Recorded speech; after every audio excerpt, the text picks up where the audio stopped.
ওই রাতে আমরা আইনুর এবং রিনিকে দেখতে পাই, যারা কিনা মার্কেট থেকে মাদ্রাসাতে ফিরে যাচ্ছিল। পথে রিনির মনে হয় সে দোকান থেকে কিছু একটা নিতে ভুলে গেছে। এই জন্য সে মার্কেটের দিকে আবারও ফিরে যায় এবং আইনুরকে সেখানেই তার জন্য অপেক্ষা করতে বলে। আইনুর সেখানেই রিনির জন্য অপেক্ষা করতে থাকে। এমন সময় হঠাৎই তাকে কেউ একজন ডাক দেয়। পিছন ফিরে দেখতেই সে দেখে মুলিয়াকে। তার হাতে ছিল একটি ছুরি। সে ছুরিটি নিয়ে আইনুরের দিকে এগিয়ে আসে এবং তাকে বলে আইনুরও তার মতো হয়ে যাবে। এ হেড ফর এ হেড। এই কথা বলেই সে নিজের মাথা কেটে ফেলে। এই দৃশ্য দেখেই আইনুর প্রচন্ড রকম ভয় পেয়ে যায়। তখনই সেখানে চলে আসে রিনি। রিনি যদিও আইনুরকে সামনে নেয়, তবে অবাক করার ব্যাপার হচ্ছে সেখানে কেউই ছিল না। ওরা ভাবে এই সবকিছু হয়তোবা আইনুরের কল্পনা।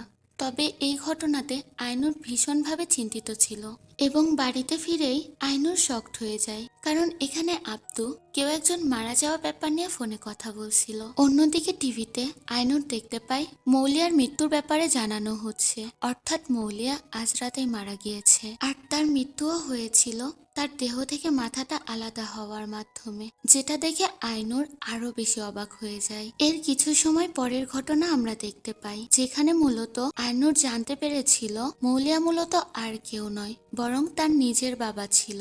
আব্দু জানায় এটা সে করেছে তার মায়ের কথা মতো। আইনুরের মা তার মৃত্যুর কিছুদিন আগেই আইনুরকে নিয়ে সে এখানে চলে আসে এবং তার হাতে তুলে দিয়ে বলেছিল আইনুর যেন কোনোদিনও জানতে না পারে যে তার বাবাকে। আর এই ব্যাপারটা আব্দুই এতদিন তার কাছে লুকিয়ে এসেছিল, কারণ সে তো জানতো তার বাবা অনেক ছোটবেলাতেই মারা গিয়েছে। আইনুর এসব শুনে কাঁদতে কাঁদতে বলে তাই এত কিছু তার কাছে এত বছর ধরে লুকিয়ে রেখেছে সে। এতগুলো বছর ধরে ও এতিমের মতো বড় হয়েছে এই মাদ্রাসাতে। শুধু তাই নয়, ওর বাবার ভিডিও যখনই ও দেখতো, আব্দু এসে তাকে বলতো ওর বাবা একজন মিথ্যাবাদী, মুলিয়া নাকি ভণ্ড কবিরাজ। কিন্তু এখন তো আইনুরের কাছে মিথ্যাবাদী সেজে গিয়েছে আব্দু নিজেই। এই কথাগুলো শুনে আব্দুর অনেক খারাপ লাগে। সে কখনোই আইনুরকে কোনো কিছু থেকে বঞ্চিত করতে চায়নি। এমনকি আইনুরের মা আইনুরকে পালার জন্য যা টাকা দিয়েছিল সেগুলোও সে কোনো কাজে খরচ করেনি। এগুলো বলে সে অনেক বেশি ইমোশনাল হয়ে যায় এবং সে তার নিজের ঘরে চলে যায়। আইনুর দেখতে পাই সেখানে তার মায়ের গয়না এবং কিছু টাকা পয়সা রয়েছে, যেগুলো তার মা আব্দুর হাতে তুলে দিয়ে গেছিল, যেগুলো এতগুলো বছর ধরে আব্দু অনেক যত্ন করে রেখে দিয়েছিল। সেখানে ওর বাবা, মৌলিয়া এবং ওর মায়ের কিছু ছবি ছিল, যেগুলো দেখে আইনুর আরো বেশি ইমোশনাল হয়ে পড়ে। সে ঠিক করে যেভাবেই হোক সে মৌলিয়ার জানাজায় যাবে, অর্থাৎ শেষবারের মতো হলেও সে একবার তার বাবাকে দেখবে, যে কাজে হয়তোবা আব্দু বাধা দিতে পারত। এজন্য সে আব্দুকে কিছু না জানিয়েই ওই রাতে রিনির সাথে রওনা দেয় মৌলিয়ার বাড়ির উদ্দেশ্যে। যাওয়ার সময় বাগাস তাদেরকে দেখে ফেলে এবং সে নিজেও যাবে বলে ঠিক করে। ওরা তিন বন্ধু একটি ট্রাকে করে মৌলিয়ার বাড়ির উদ্দেশ্যে চলে যায়। সেখানে রাস্তায় আইনুর ওর বন্ধুদেরকে সবকিছু খুলে বলে। এমন সময় হঠাৎই আমরা ওই জিনকে ওদের পেছনে দেখতে পাই, যে কিনা আইনুরের নাম ধরে ডাকে, তবে সেটা কেউ শুনতে পায় না, যেটা দেখে আইনুর খুব অবাক হয়ে যায়। এরপর তারা মৌলিয়ার বাড়িতে গিয়ে পৌঁছায়, যেখানে তারা অনেক মানুষের ভিড় দেখতে পায়। এখানে সবাই মৌলিয়ার ভক্ত ছিল, যারা কিনা মৌলিয়ার জন্য অনেক বেশি কান্নাকাটি করছিল। ওই সময় আমরা বাড়ির ভেতরে লামের সাথে আরেকজন মহিলাকে দেখতে পাই, যে কিনা আইনুরকে দেখা মাত্রই চিনে ফেলে। তবে সে কোনোভাবেই চাচ্ছিল না যে আইনুর এখানে আসুক। তবে লামের মতে আইনুরকে এখন তাদের প্রয়োজন, এজন্য সে আইনুরের কাছে এগিয়ে যায় এবং আইনুরকে নিজের পরিচয় দিয়ে বলে সে চাইলে তার বাবাকে এক নজর দেখতে পারে এবং সে চাইলে তার বাবার জানাজা গোসলে সে পানি দিতে পারে। আইনুর তার কথায় রাজি হয় এবং সে লামের সাথে যেতে থাকে। অবাক করার বিষয় হচ্ছে আশেপাশের সবাই তার সামনে মাথা নুয়ে তাকে সালাম করতে থাকে, যে ব্যাপারটা দেখে আইনুরের পাশাপাশি তার বন্ধুরাও খুব অবাক হয়, বিশেষ করে এটা ভেবে যে সে একটা মেয়ে হওয়া সত্ত্বেও তার বাবা জানাজা গোসলে কেন তাকে নিয়ে যাওয়া হচ্ছে। যদিও বাগাসের কাছে বিষয়টা খুব একটা অস্বাভাবিক লাগে না। এখন আইনুরকে নিয়ে যাওয়া হয় মুলিয়ার লাশের কাছে।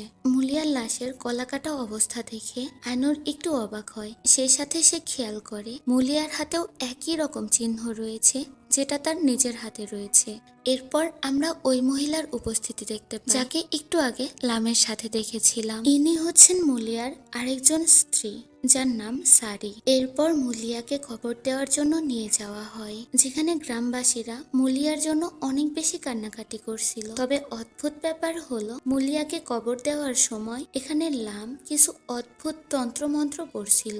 দেখে মনে হচ্ছিল তিনি দোয়া পড়ছিলেন, তবে প্রত্যেকটি ওয়ার্ড ভিন্ন ভিন্ন ছিল, যেটি রিনি নিজেও লক্ষ্য করে। তবে আইনুর এসবের কোনো কিছুই বুঝে উঠতে পারছিল না। হতে পারে সে এসব নিয়ে ভাবতেই চাচ্ছিল না। এখন মুলিয়াকে দাফন করার পর সেখান থেকে আস্তে আস্তে সবাই চলে যায়। এমন সময় আইনুরের কাছে আসে লাম এবং সে আইনুরকে বলে যে তোমার বাবা তোমার জন্য কিছু জিনিস রেখে গিয়েছে। সে তাকে সব দেখাতে চায়। এবার আইনুরের সাথে তার দুই বন্ধু যেতে চাইলে লাম সরাসরি নিষেধ করে দেয়, এমনকি তাদেরকে সে এখান থেকে চলে যেতে বলে। তবে আইনুর সারিকে রিকোয়েস্ট করে যে তার দুই বন্ধুকে এখানে থাকতে দেওয়ার জন্য। এই সময় সারি নিজের পরিচয় দেয় যে সে মুলিয়ার তৃতীয় স্ত্রী। প্রথম স্ত্রী ছিল আইনুরের মা এবং দ্বিতীয় স্ত্রী সে মারা গিয়েছে। এখন আইনুরের কথায় রিনি এবং বাগাসের থাকার ব্যবস্থা করে সারি এবং আইনুর চলে যায় লামের সাথে। বাড়ির ভেতরে যাওয়ার সময় রিনি বাগাসকে বলে, আচ্ছা আইনুর ওর বাবার থেকে কি পেতে চলেছে? ও কি কোনো সুপার পাওয়ার পাবে? এই কথা শুনে সারি যেন চমকে যায়। সে পিছের দিকে তাকিয়ে তাদেরকে সাবধান করে বলে তারা যেন যত দ্রুত সম্ভব আইনুরকে নিয়ে এখান থেকে চলে যায়, কারণ এই জায়গাটি মোটেও সুবিধাজনক না। টিভিতে যেমনটা দেখানো হয় জায়গাটি মোটেও এতটা ভালো না, এখানে অনেক ঝুঁকি রয়েছে। এটা বলে সে তাদেরকে সাবধান করে তাদের জন্য রুম রেডি করতে চলে যায়। এই সময় রিনি দেওয়ালে একটি ছোট্ট বাচ্চার ছবি দেখতে পায়, যেটি মুলিয়ার দ্বিতীয় স্ত্রীর সন্তান ছিল। বাচ্চাটির পায়ে একটু সমস্যা ছিল। এরপর আমরা আইনুর এবং লামকে দেখতে পাই। লাম তাকে সাথে নিয়ে মৌলিয়ার এমন একটি ঘরে যায় যেখানে মৌলিয়া তার শক্তি নিয়ে সাধনা করত।